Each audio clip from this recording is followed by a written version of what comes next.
अस्सलामु अलैकुम व रहमतुल्लाहि व बरकातुहू।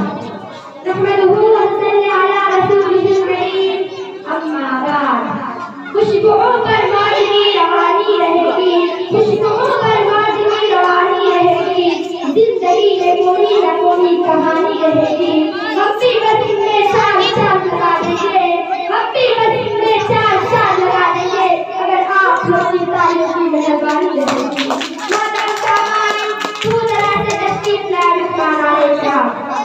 जैसा कि आप सभी अच्छी तरह जानते हैं, आज 26 जनवरी को पूरे हिंदुस्तान बड़े धूमधाम से यौम जमहूरिया गणतंत्र दिवस मना रहे हैं। और आज के दिन आप हिंदुस्तान के जिस कोने में चले जाए, आप हर जगह 26 जनवरी यौम जमहूरिया के नमाज़ सुनाई देंगे। अब आपके दिलों में सवाल पैदा होगा कि जमहूरिया किस चीज का नाम है और आज के दिन यौम जमहूरिया का जश्न क्यों मनाया जाता है। तो सामान्य ग्राम 1947 को हमारा मुल्क हिंदुस्तान आजाद हुआ और आज के दिन यानी 26 जनवरी 1950 को हमारे मुल्क के लिए नया कानून नाफिज किया गया। यानी ये मुल्क में एक कानून है, हिंदू मुस्लिम सिख ईसाई सबके लिए एक कानून है। हर शख्स को अपने धर्म मजहब और परिवार से होता है जिंदगी गुजारने के मोहब्बत आजादी है। बड़ा जाने इस्लाम लेकिन न जाने मेरे वतन को किसकी नजर लग रही है।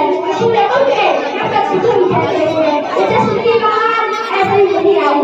मुसलमानों ने और खास करके उलमाए इस्लाम ने अंग्रेजों से बड़ी तवील लड़ाई लड़ी और अपनी जान की कुर्बानी दी, तब जाकर ये हिंदुस्तान आजाद हुआ।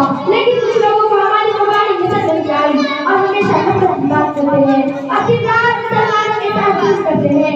आज हम आजाद होकर भी गुलाम हैं। अभी वो आजादी चाहिए जो आजादी हिंदुस्तान की आजादी है। ये नफरत बुरी है न पालो उसे, ये नफरत बुरी है न पालो उसे, दिलों के हमेशा इबादत से। न तेरा न मेरा न किसका न किसका, न तेरा न मेरा न किसका न किसका, सबका हुक्म है बचा लो उसे।